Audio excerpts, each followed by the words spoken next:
عبارت یہاں سے ہے کہ رابعها مفعیل، یہ ثالثہ ہو گئی تھی، ثالثہ ہو گئی تھی۔ رابعها مفعیل کمعتیر وشذ مسکینۃ وقد سمع حذفها علی القیاس۔ گفتگو کا جو سیاق و سباق اس طرح سے ہے کہ مؤنث کی علامتیں جو ہیں وہ بیان ہو رہی ہے، اور پہلی جو مؤنث کی علامت بیان ہوئی ہے وہ گول تا ہے جو آخر پہ لگتی ہے، اور مصنف نے وہاں پہ یہ ذکر کیا کہ اگر اوصاف جو ہیں وہ مشترک ہوں، مرد اور خاتون دونوں کے لیے وہ بس آ سکتا ہو، جیسے علم ہے، تقوی ہے، نماز پڑھنا ہے، دعا مانگنا ہے، تو وہاں پہ پھر فرق کرنے کے لیے تا کا استعمال ہوگا، ٹھیک ہے، صائمتن روزہ رکھنے والی اور صائم، ٹھیک ہے، اسی طریقے مسلی اور مسلیتن، عالم اور عالمتن، ٹھیک ہے۔ پھر کہا کہ 5 اوزان ہمیں ایسے عربی زبان میں ملتے ہیں کہ جو آتے تو اوصاف مشترک کے لیے، لیکن وہاں پہ مؤنث کے لیے تائے تانیث کو نہیں لگایا جاتا، بلکہ مذکر اور مؤنث دونوں کے لیے ہی بغیر تا کے استعمال ہوتا ہے۔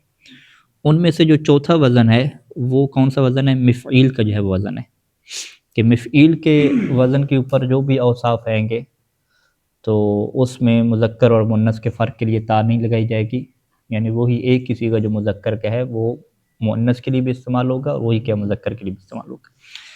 مفعیل کے وزن پہ ایک مثال مصنف نے دی معتیر کی۔ معتیر جو ہے وہ عطر سے ہے، اور اس کا لغت میں جو معنی لکھا گیا ہے کہ بہت خوشبو استعمال کرنے والا مرد۔ بہت خوشبو یعنی یہ مبالغہ کے اوزان میں سے مفعیل، مبالغہ کے اوزان میں ہے، مبالغہ کے اوزان میں نہیں ہے، اچھا وزن میں نہیں ہے، یعنی مبالغہ کے اوزان میں سے نہیں ہے، لیکن بہرحال اس کا معنی وہی کیا گیا کہ بہت خوشبو استعمال کرنے والا یا ہر وقت جو ہے وہ معطر رہنے والا۔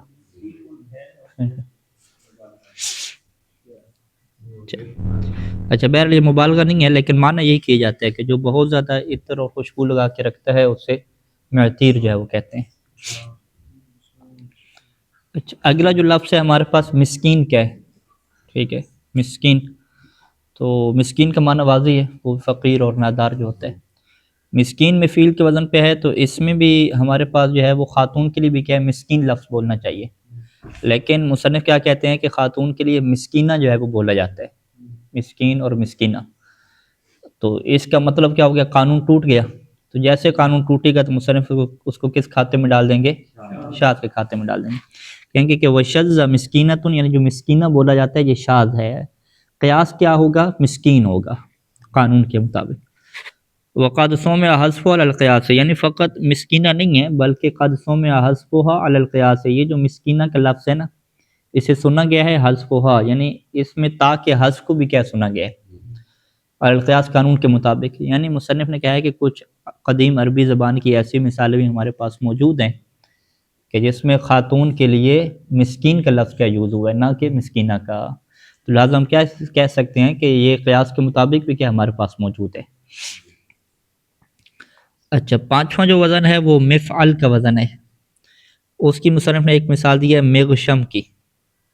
مغشم کا جو لغت میں مطلب ہے دلیر اور اپنی بات پر ڈٹ جانے والا، یا اس کا مطلب جو ہے وہ ظالم کا بھی کیا گیا ہے، ظالم اور خود سر۔ تو اب رجل مغشم بھی کہیں گے اور امرأۃ مغشم بھی کہیں گے، دونوں کے لیے کیا ہے یہ ایک ہی جیسے استعمال ہوگا۔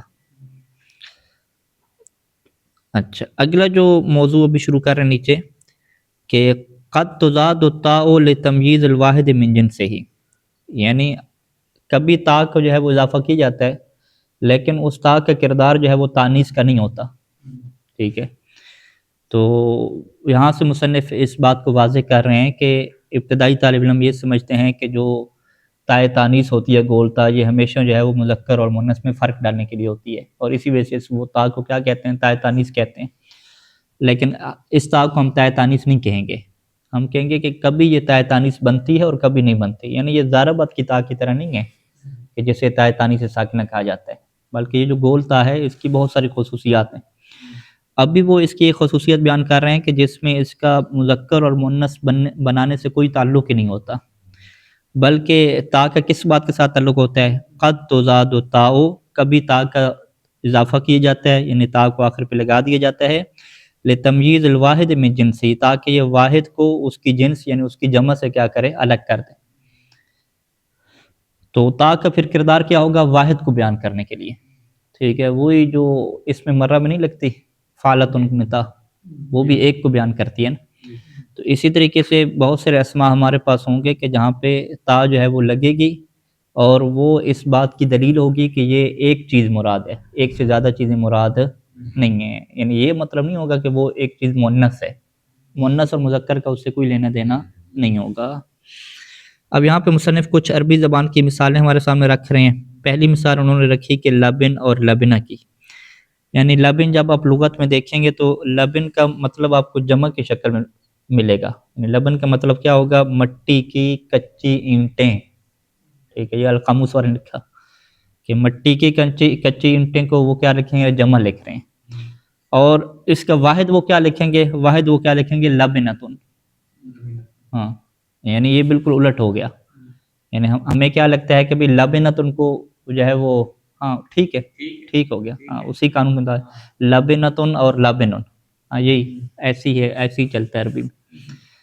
تو اب یہاں پہ جو لبنتن ہے اس کو ہم مؤنث نہیں کہیں گے، یعنی لبن کی مؤنث لبنتن نہیں ہے، بلکہ ہم کیا کہیں گے؟ لبن کی واحد کیا ہے؟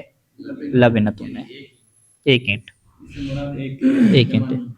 اسی طریقے سے اگلی مثال کیا ہے؟ تمر اور تمرتن، ٹھیک ہے، تمر سے مراد کیا ہے؟ زیادہ کھجوریں، ٹھیک ہے، جنس اور کلی کے طور پہ استعمال ہوتا ہے، لیکن جب تمرتن کہیں گے تو اس کا مطلب کیا ہوگا؟ ایک کھجور۔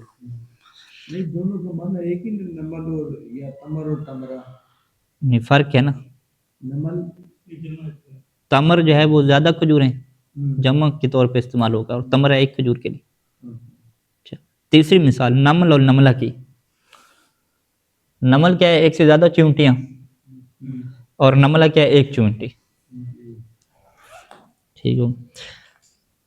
اب یہاں پہ جو ہے وہ مصنف کہتے ہیں کہ قرآن مجید میں جو نملہ کا لفظ استعمال ہوا تو اس میں کچھ لوگ یہ کہتے ہیں کہ جی وہ جو چیونٹی تھی نا وہ چیونٹا نہیں تھا، ٹھیک ہے، اردو والی چیونٹی تھی، یعنی وہ مؤنث تھی، ٹھیک ہے۔ مصنف نے کہا بھی آپ کے پاس کیا دلیل ہے کہ وہ جس چیونٹی نے گفتگو کی تھی حضرت سلمان سے وہ مؤنث تھی؟ ہو سکتا ہے وہ ان کا سردار ہو، ٹھیک ہے، تو بات سرداری کی آگے نا کہ وہ خاتون کو سردار بنا دیا گیا نا، اس سے ٹینشن ہو گئی کہ بھئی سرداری اور جو سسٹم چل رہا ہے وہ کن کے ہاں چل رہا ہے؟ مردوں کے ہاں چل رہے ہیں۔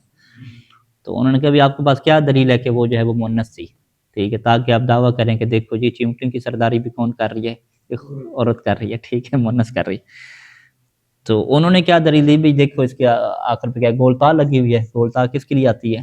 مؤنث کے لیے آتی ہے۔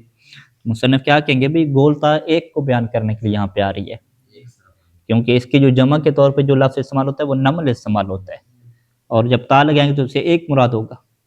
بس اس قرآن کی آیت کا کیا ترجمہ ہوگا کہ ایک چیونٹی نے کہا، اب وہ جو ایک چیونٹی ہے وہ مذکر تھی یا مؤنث تھی، اس بات کے اوپر قرآن کی آیت سے کوئی دلیل آپ نہیں پکڑ سکتے۔ کوئی روایت لے آئیں، تاریخی چیز لے آئیں، حقائق لے آئیں، وہاں پہ وضاحت ہو تو وہ الگ بات ہے، فقط آپ لفظ کے نملہ سے آپ دلیل دے رہے ہیں تو وہ دلیل آپ کی ناقص ہے، ٹھیک ہے جی۔ فلا دلیل فی الآیت الکریمۃ، پس آیت کریمہ میں کم از کم آپ کے پاس دلیل نہیں ہے، کس بات کے اوپر؟ علی تانیث نملۃ، کہ نملہ کیا ہے جی؟ مؤنث ہے۔ اچھا جی، یہ پہلا جو ہے وہ تا کا اضافہ ہو گیا کہ جس میں واحد اور جمع کا فرق ہوتا ہے۔ لفظ نملہ ہے یا نملہ ہے؟ نملہ ہے میرے خیال میں، نملہ تو نہیں ہے میرا، نون کے اوپر فتح ہے، ٹھیک ہے، مزید تاکید کر لیں۔ والعکس ہی، اور اس کے الٹ کے لیے بھی آتی ہے، یعنی ابھی تا کس کے لیے لگی تھی؟ واحد کے لیے، اور جمع بغیر تا کی تھی۔ اس کا الٹ کیا ہو جائے گا کہ جمع تا کے ساتھ ہوگی اور واحد کیا بغیر تا کے ہوگی، ٹھیک ہے۔ اس کی مصنف نے کیا مثال دی؟ کم ان اور کم اتن، ٹھیک ہے جی۔ کم اور کم کا جب لغت میں آپ مطلب دیکھتے ہیں تو اس کے وہ کیا کہتے ہیں؟ وہ سانپ کی چھتری جو کھمبی بنتی ہے، اس کھمبی کو کیا کہتے ہیں؟ کم اور کم اتن کہتے ہیں۔ تو پھر کم ان کا کیا مطلب ہو جائے گا؟ ایک خنبی، اور اس کی جمع کے لیے کیا لگا دیں گے؟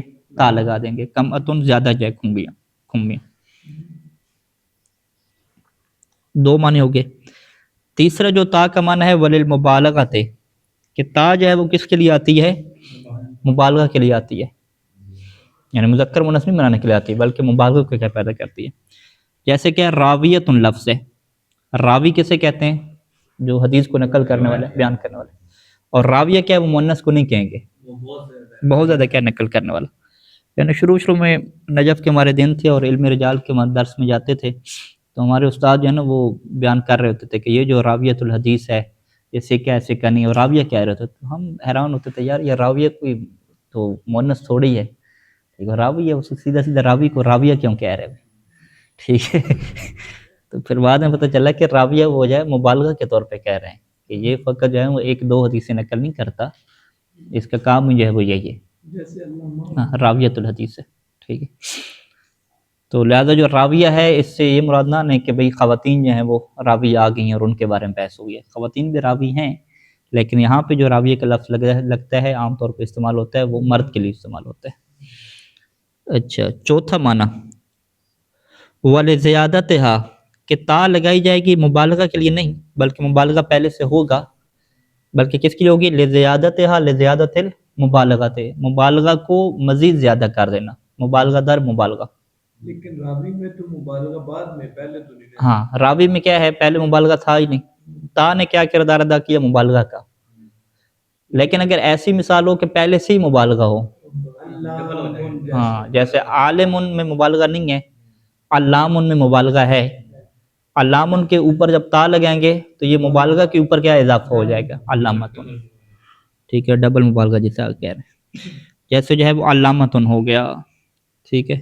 یہ کتنا تیسرا مورد تھا؟ چوتھا ہو گیا، چوتھا مورد ہو گیا، نہیں یہ چوتھا ہو گیا نا، پہلا واحد کے لیے، دوسرا جمع کے لیے، تیسرا مبالغہ کے لیے، چوتھا کیا ہے؟ مبالغہ میں اضافہ کے لیے۔ واحد اور جمع کا ایک ہی تھا، نہیں واحد کے لیے ایک دفعہ تا لگتی ہے، ایک دفعہ جمع کے لیے لگتی، ایک تو نہ ہوا نا، دو۔ وہ ایک دوسرا جمع اور واحد کے لیے دو۔ نہیں پہلا کیا ہے؟ تا کس کے لیے آئے گی؟ واحد کے لیے آئے گی، دوسرا تا کس کے لیے آئے گی؟ جمع کے لیے آئے گی، دو ہو گئے نا۔ تیسرا کیا ہے؟ مبالغہ کے لیے آئے گی، چوتھا کیا ہے کہ مبالغہ میں اضافہ کے لیے آئے گی، مبالغہ میں اضافہ کیا الگ چیز ہے نا۔ پانچواں کیا ہے جی؟ وَلِتَعْوِيضِ فَاعِلِ کلمتے، جو فاعل فعل ہوگا، فاعل کلمہ جسے کہتے ہیں، اس کے عوض میں آئے گی، یعنی فاعل کلمہ کو اڑا دیا جائے گا اور اس کے عوض میں کیا آ جائے گی؟ بولتا آ جائے گی، ہاں عدتن، وعدن، عدتن کیا تھا؟ وعدن تھا نا، اس کے کیا عوض میں آ گئی۔ اچھا جی، چھٹا مورد او عینہا، یا عین کلمہ کے کیا عوض میں آئے گی؟ جیسے اقامتن، اقامتن اصل میں کیا تھا؟ اقوام میں واو کو کیا اڑا دیا گیا؟ عین الفعل کو اڑا دے، اقامتن۔ چھٹا تھا، یہ کیا ہو گیا؟ پانچواں، چھٹا، ساتواں۔ ساتواں مورد کیا؟ او لامہا، یا لام کلمہ کو اڑائیں گے۔ لام کلمہ کی مصنف نے دو مثالیں دی ہیں، ایک سنتن، سنتن اصل میں کیا تھا؟ سنبن تھا، ٹھیک ہے، واو کو اڑا کے تا لگا دی، اور دوسری مثال کیا دی ہے؟ مدتن کی دی ہے، دال کو مشدد نہیں پڑھنا، مدتن، مدہ جو ہے نا اصل میں کیا مدہ ہے نا، وہ غلط لگائی ہوئی ہے نا، یہ وہی ہے بدن آپ نے رکھا مثال سنا مدد یہ ہاں نہیں ایک دفعہ نہیں، مادہ ون نہیں ہے یہاں پہ، مادہ دن ہے نا، تو مادہ دن میں ہم نے کیا کیا؟ ایک دا کو اڑا دیا نا، دال کو، یعنی دال کون سی اٹھائی؟ جو آخر والی تھی، تو پھر اس کے بدلے میں کیا تا لے کر آگے، تو مادہ تن ہو گیا، ٹھیک ہے۔ یہ مادہ ون ہو سکتا ہے لغت میں، مادہ ون کو پھر بھی مادہ تن، پھر بھی دال مشدد تو نہیں ہوگی نا، ٹھیک ہے۔ یہ آگے تزکیہ کا، ہاں، اور مادتن کا تزکیہ، جیسا کہ تزکیہ ہے، ٹھیک ہے، تزکیہ تیسری مثال ہو جائے گی، جی جی، ٹھیک ہے۔ تزکیہ میں یا ہے نا آخر لام، زکا یزکی تزکیین، سیدھے سیدھے کریں گے، تفعیلاً، تزکیین، یعنی دو یا یہاں آخر پہ نا، تزکیین، جو بالکل آخری یا ہے وہ لام الفعل ہے، اور اس سے پہلے کیا ہے؟ تفعیل، وہ جو یا ہے باب تفعیل والی ہے، تو اس کا پھر لام الفعل اڑا دیں گے، ٹھیک ہے، اس کے بعد کیا تا لے کر آ جائیں گے، تزکیتاً ہو جائے گا۔ تزکیتاً کا وزن کیا ہوگا؟ لام کو توڑایا ہے پھر، تو یہ اس کا ہے ہاں تفعیلتن کا کیا ہے؟ تزکیتن تفعیلتن کا وزن ہے، تو لام پھر باقی رکھی نا اپنے وزن۔ لیکن ابھی کیا کہہ رہے تھے ہم نے؟ تزکیین میں ہم نے کیا کہا؟ لام کو اڑا دیا نا، ہاں اس کا وزن تفعیل ہی آتا ہے، پھر اس کا مطلب ہے کہ جو آخر پہ اڑایا ہے وہ لام الفعل نہیں اڑایا، اس کا اپنی یا اڑائی ہے، ٹھیک ہے، واضح؟ یعنی اگر اس کی لام اڑتی تو اس کا وزن کیا ہوتا؟ تفعیتن ہوتا، لام اڑ گئی نا، یا رہ گی نا، تفعیتن جو زیادہ ہوتا ہے اس کو وزن میں لے آتے ہیں نا، نام کیوں لکھا؟ ٹھیک ہے، ہاں تفعیتن اس کا وزن نہیں پڑھا جاتا، تفعیلہ پڑھا جاتا ہے نا، تفعیل کے جو ہمارے پاس مصادر ہیں اس میں سے تفعیل ایک مصدر ہے، ایک مصدر کیا ہے؟ تفعیلہ مصدر ہے نا، ٹھیک ہے، ہاں اس کا جواب کیا ہے؟ اس کا جواب یہ ہے کہ مصنف نے کا تزکیتن اس کو جو ہے وہ بطور نظیر کے ذکر کیا ہے، مثال کے ذکر نہیں کیا، ٹھیک ہے، نظیر اور مثال میں کیا فرق ہوتا ہے؟ نظیر اس مورد کی مثال ہوتی نہیں ہے، ٹھیک ہے، بس تھوڑی سی اس میں جہت شباہت ہوتی ہے، اور مثال کسے کہتے ہیں؟ اس مورد کی ہوتی ہے۔ یعنی مصنف نے جو ہے وہ دو مثالیں تھیں، کسنتن او مدتن کتزکیتن، ٹھیک ہے، یعنی ثنا اور مدہ کیا ہے؟ مثالیں ہو جائیں گی، لیکن او مدتن کتزکیتن، یا مدہ جو ہے وہ جیسے تزکیہ کی طرح ہے، ٹھیک ہے، کس بات میں تزکیہ کی طرح؟ کہ جیسے تزکیہ میں جو تا آئی ہے وہ تانیث کے لیے نہیں آئی، ایسے ہی مدتن میں جو تا ہے وہ تانیث کے لیے نہیں آئی، جیسے تزکیہ میں تا جو ہے وہ فرض کرنے عوض کے بدلے میں آئی ہے لیکن وہ لام الفعل کے عوض کے بدلے میں نہیں آئی، ٹھیک ہے، تفعیل کی یا کے عوض میں آئی ہے، ایسے ہی مدتن میں جو ہے وہ تا یہ بھی کسی چیز کے کیا عوض میں آئی ہے، اگرچہ وہ لام الفعل کے عوض میں آئی ہے۔ ہم مصنف کو ایسے بچا رہے ہیں، ٹھیک ہے، آپ نے کیسے بچانا ہے وہ ترکیب لڑا رہے ہیں، نہیں ہاں مادتن میں تو ٹھیک ہے تو جاری ہے، لام الفعل حذف ہوا، تزکیہ میں لام الفعل حذف نہیں ہوا، ٹھیک ہے، لہٰذا یہ پھر کیا ہے؟ لام الفعل کی مثال نہیں ہو جائے گی نا حذف کی، ٹھیک ہے، یہ پھر مثال نہیں ہے تو پھر کیا چیز ہے؟ ہم کہیں یہ نظیر ہے، بس فقط یہ بیان کرنا چاہتے ہیں کہ اس میں جو تا آئی ہے وہ کس کے لیے آئی ہے؟ عوض کے طور پہ آئی ہے۔ اچھا 6-7 مورد ہو گئے تھے، کتنے ہوئے تھے؟ یہ میرے خیال میں اگلا جو مورد ہے وہ 7واں ہوگا۔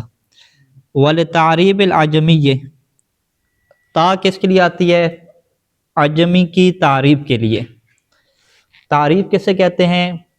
کسی چیز کو عربی بنانا، ٹھیک ہے جی، عجمی یعنی وہ چیز عربی نہیں تھی، عجمی تھی، اس کو ہم نے کیا بنانا ہے؟ عربی بنانا ہے، ٹھیک ہے۔ ہم وہ عراقی مدرسے میں تھے تو یہ لوگ جو لیپ ٹاپ وغیرہ پہ ونڈو چلاتے ہیں تو وہ انگلش میں نہیں چلاتے، عربی میں چلاتے ہیں، تو اب وہ جو انسٹال ونڈو ہوتی تھی وہ کس میں ہوتی ہے؟ انگلش میں ہوتی ہے، تو وہ پھر میرے پاس آتے کہتے تھے اس کو آپ تعریب کر دیں، ٹھیک ہے، تعریب کر دیں، وہ کہتے ہیں کہ سافٹ ویئر انسٹال ہوتے ہیں، اسے کیا کہتے ہیں؟ تعریب الونڈو، یا اسی طریقے سے وہ ہاں وہ سافٹ ویئر انسٹال کرتے ہیں، جب سافٹ ویئر انسٹال کرتے ہیں تو وہ انگلش میں ہوتے ہیں، وہ کہتے ہیں اس کی تعریب کر دیں، تو تعریب کا لفظ وہاں پہ ہم سنتے تھے۔ تعریب کیا مطلب؟ یعنی اس کی ساری سیٹنگ کس میں کر دیں؟ عربی میں کر دیں۔ لینگویج جو ڈسپلے لینگویج ہے نا، ڈسپلے لینگویج کو آپ کس میں کر دیں؟ عربک میں کر دیں، یوں ہوتا تھا نا، اسے تعریب کہتے ہیں اصطلاح میں۔ ابھی یہاں پر بھی سسٹم ہے کہ آپ کے پاس جو لفظ ہے وہ کیا ہے؟ عجمی ہے، عربی نہیں ہے، آپ اس عجمی لفظ کو عربی بنانا چاہتے ہیں، ٹھیک ہے، تو سافٹ ویئر کی دنیا میں تو آپ ایک انسٹال کرتے ہیں نا نیا سافٹ ویئر، یہ جو اس لفظ کو جب عربی بنائیں گے تو یہ اسی لفظ کو لے آئیں گے، اسی لفظ کو لے کر اس کے اندر کیا چینج کر دیں گے؟ اس کے آخر پہ کیا تا لگا دیں گے، تو ہم کہیں گے بھی تا کیوں لگا؟ یہ مونس بنا دیا؟ کہتے نہیں، مونس نہیں بنایا، ہم نے اس کو عرب بنانا تھا، تو عرب بنانے کا ہمارا طریقہ کیا ہے کہ اس کے آخر میں ہم نے کیا تا لگا دی ہے، اس تا کو کیا کہتے ہیں؟ تا تعریف، عجمی کو عربی بنانے کے لیے تا کا استعمال کرنا۔ یہ صرف تا کو ہی استعمال کرتے ہیں تعریف کے لیے، اور بھی الفاظ استعمال کرتے ہیں؟ پتہ نہیں، شاید ہوتے ہیں، اور فی الحال تو یہ ہے۔ اب مصنف اس کی مثالیں دے رہے ہیں کہ یلجا جو ہے وہ لفظ ہے، یلجا کا یلجا، ٹھیک ہے، نہیں یلجا نہیں، معذرت، کیلج، ہاں کیلجتن فی کیلج اسم لمکیال، مکیال جو ہے وہ ناپنے کا ایک آلہ ہے، کیلج اسے کہتے ہیں. تو کیلج کی یہ عربی کیا بنائیں گے؟ کیلجہ بنائیں گے. کہلا جو خدا عربی نہیں. نہیں، خود کیلج عربی نہیں ہے. جیسے یہ ٹائلٹ کو انہوں نے کیا بنایا ہوا ہے؟ توالت بنایا ہوا ہے. ٹھیک ہے. ہاں، بینک کو کیا بنایا ہوا ہے؟ بنک بنایا ہوا ہے. ٹھیک ہے. اس طرح بہت سارے الفاظ ہیں. باقی ہاں، پنکھا کو کیا بنایا ہوا ہے؟ بنکھا بنایا ہوا ہے. بلکہ ہاں پنکھا ہی بول رہے ہوتے ہیں، پنکھا کو پنکھا ہی بول رہے ہوتے ہیں. ٹھیک ہے. اور بھی اس طرح کے آپ کو بہت سارے ملیں گے کہ جو ہیں دیگر زبانوں کے، لیکن یہ یوز اپنی طرح چیک کرنے کے لیے. ہاں چچک تو چیک تو بھی ہے میرے خیال میں. چیک تو اچھا. تو یہ ایک طریقہ ہے عجمی بنانے کا. اچھا، اگلا جو مورد ہے میرے خیال میں یہ 8واں ہو جائے گا. وَتُزَادُ فِي الْجَمْعِ عِوَضًا عَنْ يَاءِ النَّصْبِ فِي مُفْرَدِهِ. تا کا ایک اور کردار کیا ہے کہ جمع میں اس کو اضافہ کیا جاتا ہے. جمع میں کیوں اضافہ کر رہے ہیں؟ کہتے ہیں عِوَضًا عَنْ يَاءِ النَّصْبِ فِي مُفْرَدِهِ، کہ اس کے مفرد میں جو یا نصب لگتی تھی اس کے عوض میں ہم کیا یہ چیز لا رہے ہیں. ٹھیک ہے. دو مثالیں انہوں نے دی ہیں، اشعاث اور ازراقہ. اشعاثتن اور ازراقہ. ازارقہ، ہاں ازارقہ، ازراقہ ہونا چاہیے ویسے، ازرق لفظ ہے. کیونکہ ہمارے پاس جو ہے نا دو بندے ہیں، ایک کا نام اشعث ہے اور ایک کا نام کیا ہے؟ ازرق ہے. ازارقہ. کیونکہ اشعث کی پھر جمع کیا بنتی ہے ہمارے پاس؟ اشاعث، اشاعث، اشاعث. اور پھر ازارق، ہاں وہی بنے گی، ازارق اور اشاعث، یہ جمع بنے گی. ٹھیک ہے. تو اشعث کے قبیلے کی طرف جو منسوب ہوتا ہے اسے اشعثیون کہتے ہیں. ٹھیک ہے، اشعثیون. پھر اشعث کی جب ہم نے جمع بنائی، اشعثیون کی جب ہم نے جمع بنائی تو یا کو ہم نے ختم کر دیا. ٹھیک، اشعثیون ہم نے نہیں کہا. ٹھیک ہے. ورنہ تو کیا ہے، پاکستانیون کی جمع کیا آتی ہے؟ پاکستانیون. وہ سیدھے سیدھے آسان کام ہے نا. انہوں نے یہ آسان کام نہیں کیا. انہوں نے کیا خود اشعث کی آپ پہلے جمع بنا لیں. تو اشعث کی جمع اشعثون تو نہیں آتی تھی، اشاعث آتی تھی. اشاعث بنانے کے بعد اب اس کے اوپر یا نسبت تو نہیں لگا سکتے تھے، تو انہوں نے اس یا نسبت کے بدلے میں کیا لے کر ہے؟ تا کو لے کر آگے.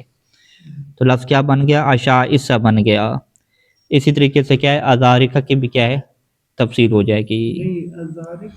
ازرق سے اس زرق سے بنایا. نہیں، ازرق، اشعث اور ازرق، یہ کہتے ہیں دو بندے تھے. ہاں نام تھے، اشعث اور ازرق. اشاعث اور ازارق یہ ان کی جمع ہے، اور جمع میں تا لگائی نسبت کے عوض میں. یعنی اشاعث کا مطلب کیا ہوگا؟ یعنی وہ لوگ جو اشاعث کی طرف منسوب ہوتے ہیں، جیسے ہم اشعثی کہتے تھے. ازارقہ کی کیا مطلب ہوگا؟ یعنی وہ لوگ کے جو ازارق کی طرف کیا ہوتے ہیں؟ منسوب ہوتے ہیں، جن کے نام ازرق ہیں یا ازرق قبیلے والے جو ہیں بہت سارے، ان کی طرف جو منسوب ہیں. اچھا، ایک اور مورد یہ آپ ترتیب دیکھ لیں، نواں مورد بن رہا ہے، کون سا بن رہا ہے؟ وَلِمُجَرَّدِ تَكْسِيرِ الْبِنِيَّةِ یا بنیت، بنیہ لکھا ہوا ہے، بنا کے لیے بنیہ لفظ شاید ہے، بنیہ بھی ہم سنتے رہتے ہیں کہ فقط جو ہے وہ جو کلمے کی بنا ہے نا اس میں اضافہ کرنے کی خاطر. ٹھیک ہے جی. یعنی کچھ الفاظ مصنف کو ایسے ملے کہ مصنف نے جب تا کے اوپر غور کیا تو کوئی تا کا مقصد نظر نہیں آیا. انہوں نے کیا کیا کہ بس یہ کلمے کی جو بنا کو یعنی بڑھا رہے ہیں. ٹھیک ہے، بس کام اضافہ کر رہے ہیں. قریتن اور غرفتن دو مثالیں ہیں.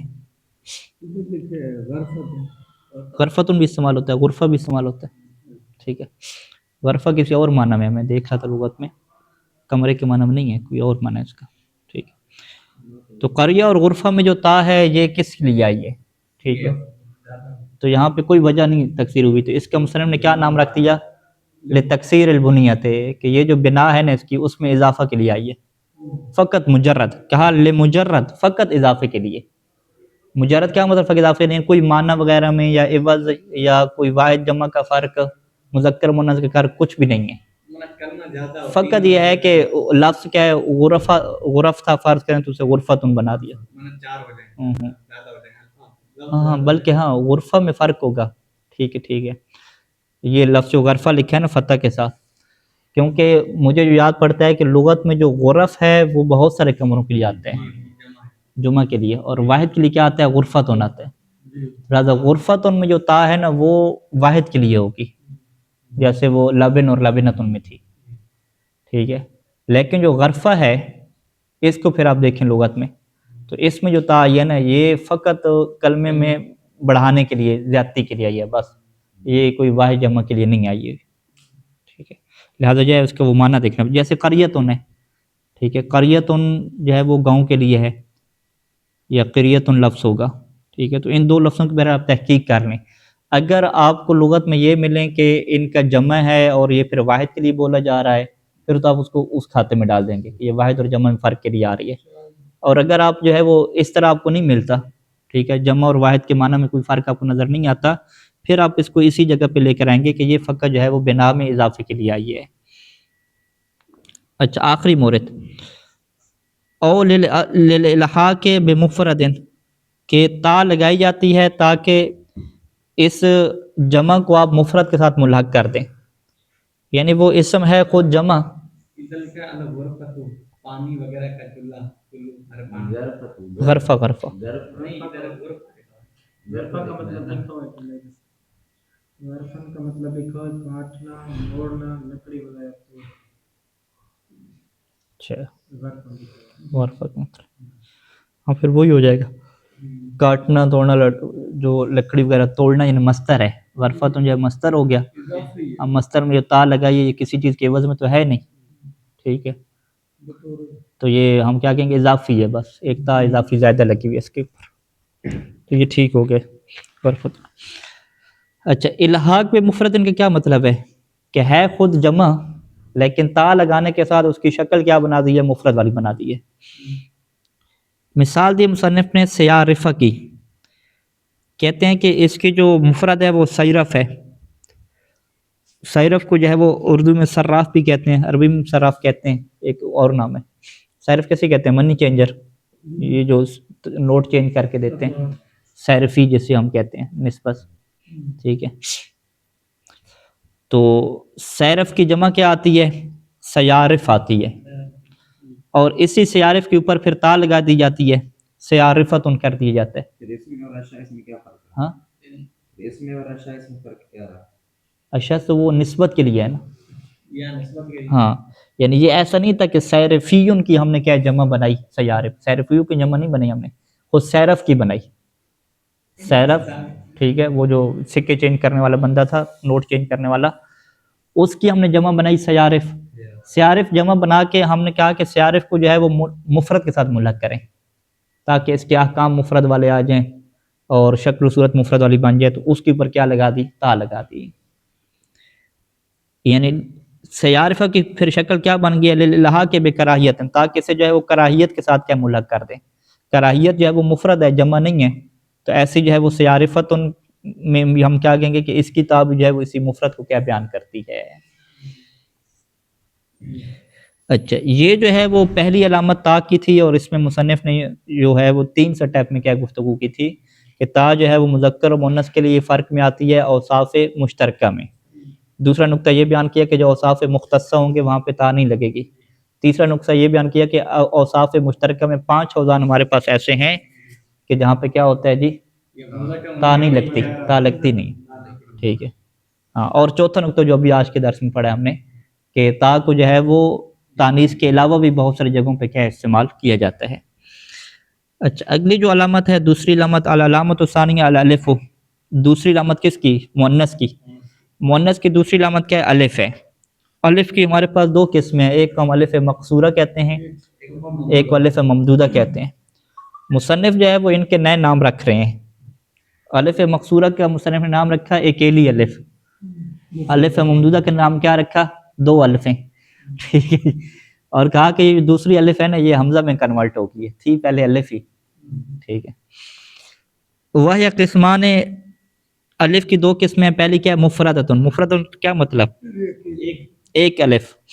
وہی المقصورہ، اسے کیا کہتے ہیں؟ مقصورہ کہتے ہیں، الف مقصورہ چھوٹی الف، جیسے حبلہ اور بشرا میں ہے۔ اور دوسری کیا ہے وغیر مفردہ جو مفرد نہ ہو، ٹھیک ہے، دو ہو. وہی التی، یہ کون سی الف ہوتی ہے؟ ہے التی قبلہ الفن، کے جس سے پہلے ایک الف ہوتی ہے، دو الفیں ہوں گی نا، التی قبلہ الفن. تو ہم کہیں گے پھر آخری الف کے ساتھ کیا سلوک ہوا؟ کہتے ہیں فتقلب ہی حمزتن، اس سے پہلے جب الف آ گیا تو خود یہ الف کس میں کنورٹ ہو جائے گی؟ حمزہ میں.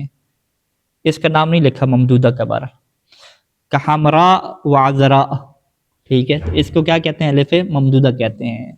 وہ تو قانون ادھر نہیں جب دو حمزہ اکٹھے ہو جائیں، پہلا ساکن ہو تو یہاں پہ اصل قانون کیا ہونا چاہیے؟ دو الفیں کٹھی میں تو ایک کو اڑانا چاہیے نا، التقاء ساکنین ہو گیا، لیکن یہ اڑائیں گے نہیں، دوسری الف کو حمزہ میں کنورٹ کر کے باقی رکھیں گے اس کو. اچھا، ابھی گفتگو سب سے پہلی قسم میں کرتے ہیں جو مقصور ہے. کہتے ہیں کہ ورل مقصورت اوزان، مقصورہ کے بہت سارے اوزان آتے ہیں. یعنی کیا مطلب ہے کہ الف مقصورہ کے طور پہ جو تثنیہ آتی ہے، تسمیہ کہہ رہا ہوں، مؤنث آتی ہے، الف مقصورہ کی صورت میں جو اسم مؤنث کے طور پہ آتے ہیں اس کے بہت زیادہ اوزان ہیں.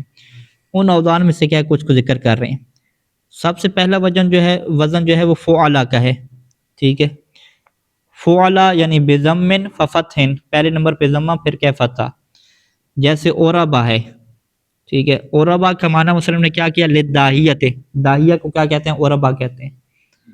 ہاں، نہ ہمیں داہیہ کا پتہ نہ ہمیں اوربا کا پتہ، لہٰذا یہ جو ہے ہمیں دونوں لغت میں دیکھنے پڑتے ہیں، ٹھیک ہے. اوربا کا مطلب کیا ہوتا ہے؟ بڑا چالاک انسان، ٹھیک ہے. اور داہیہ کا مطلب بھی کیا ہوتا ہے؟ وہی چالاک اور معاملہ فہم بصیرت والا، ٹھیک ہے. یہ منطق میں ہم پڑھتے ہیں نا کہ معرف اور معرف میں جو آپ کا معرف ہے وہ زیادہ اجل اور واضح ہونا چاہیے معرف سے، یعنی جس چیز کی آپ تعریف کر رہے ہیں اسے واضح ہونا چاہیے. وگرنہ اگر آپ نے تعریف کی وہ بھی ایسے لفظ سے جو اس کا بھی نہیں پتہ تھا، ٹھیک ہے، آپ نے کہا یہ کیا چیز ہوتی ہے، اس نے اس کا ایک اور نام لے جا کہ بات واضح نہیں ہوئی، پھر آگے سلسلہ چلتا جائے گا، یعنی تعریف غلط ہو جائے گی. تو آپ مصنف نے جب اوربا کی تعریف لغوی کی داہیہ سے، تو کیا یہ بات غلط تھی؟ ہم کہیں ان کے عربوں کے لیے ٹھیک ہوگی کیونکہ ان کے لیے داہیہ کا لفظ استعمال ہوتا ہوگا، لیکن ہمارے لیے تو یہ تعریف کیا ہے پھر بھی مجہول رہے گی نا. اچھا، اودما، ایک اور لفظ مصنف اودما کا لے کر ہے، کہتے ہیں لموزن، یہ ایک جگہ کا نام ہے.